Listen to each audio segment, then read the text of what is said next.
Great to see you again. Well, you wrote that Black Lives Matter organizers have communist terrorism roots. Tell us more. Well, I'm actually drawing on the work of my Washington Examiner colleague, Jerry Dunleavy, uh, who just did some basic research and found that the three women who began the organization Black Lives Matter, and I repeat, the organization, not just the slogan. A lot of people believe Black Lives Matter because Black lives do matter, but the organization BLM had three women who were founders. And all three have tremendously radical backgrounds. All are avowed Marxists.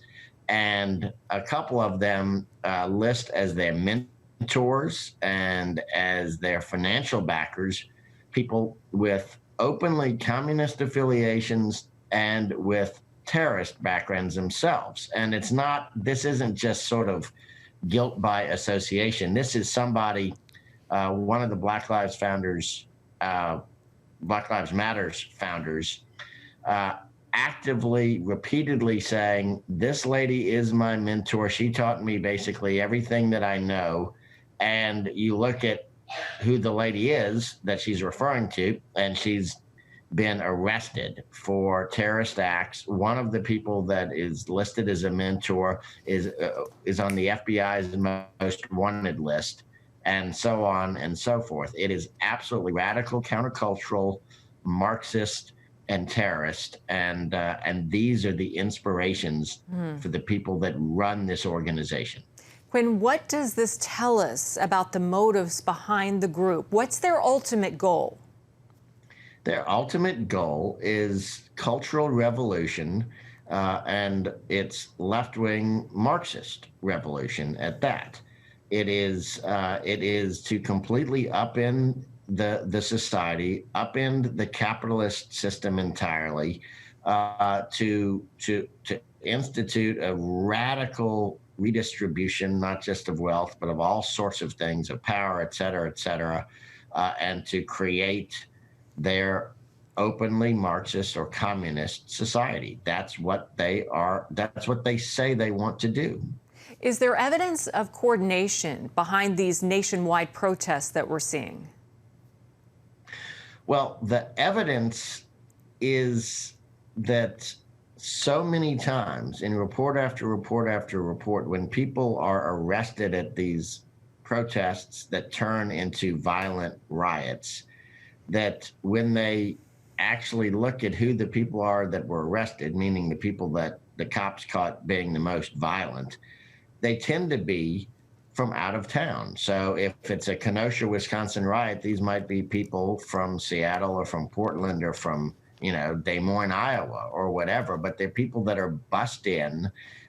This happened where I think it was 60% of those arrested in one of these riots were from out of town. That's example number one. Example number two is they found a bus loaded with ammunition. Now, you don't have sort of spontaneous street protests that just happen to devolve into riots if somebody is organized enough to load a bus up with ammunition. So those are among the pieces of evidence that shows that even though there's certainly some local protesters, and some of whom definitely mean well, but that the violent agitation thereof is driven by some outside force, some outside organizers, and it's not just aimed at peaceful protest at all. Yeah, the Democratic Party has been pretty quiet about these riots and violence, even though these protests have been going on now for months. What role does the political left and the Democratic Party play in Black Lives Matter? Well, first of all, up until very recently, leading Democrats almost across the board have encouraged the protests, even as day after day after day, the protests turned violent, turned into riots, turned into arson and looting and all sorts of other things, including in several cases, injuries, murder, mayhem. The top Democrats were advocating the riots without offering any words at all of trying to pull people back from the violence. You had Kamala Harris just as Kenosha was burning. No, excuse me, as Minneapolis was burning. I mean, right at the height of the Minneapolis riots, she went on with Colbert and said, these protests will and must continue, and they're not going to stop. They won't even stop after Election Day. Now, when you say that at a time when tensions are high and violence is high, without offering any words of caution about the violence, then what you're doing is throwing flame on the fire, and that's exactly what Kamala Harris did. Why isn't the media reporting on this, or at least very little reporting that I've seen?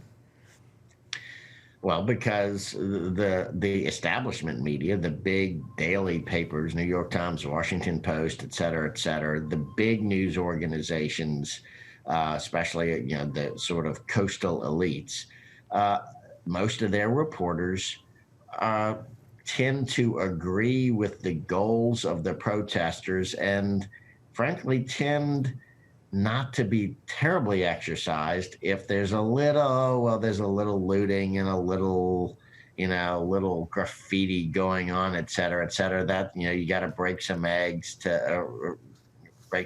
make an omelet, that kind of attitude.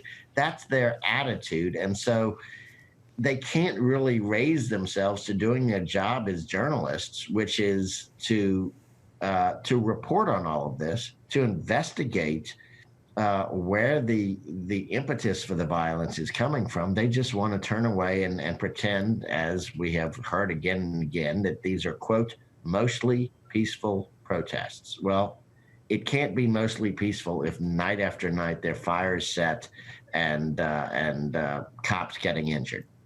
Quin, lastly, I'm curious, what was your reaction, what was the feedback, rather, to your article about the roots of Black Lives Matter? Well, for the number of followers I have on Twitter, my Twitter account has been, I guess, relatively blowing up. I mean, there have been all sorts of comments and retweets and all that kind of stuff, and of course, it ran on the front page of Real Clear Politics. I've been getting some email messages. It seems to have stirred up a little bit of a hornet's nest. All right. Well, good reporting as always. Quin Hillyer, thanks for being with us. We appreciate it. Thank you, Wendy. Appreciate it.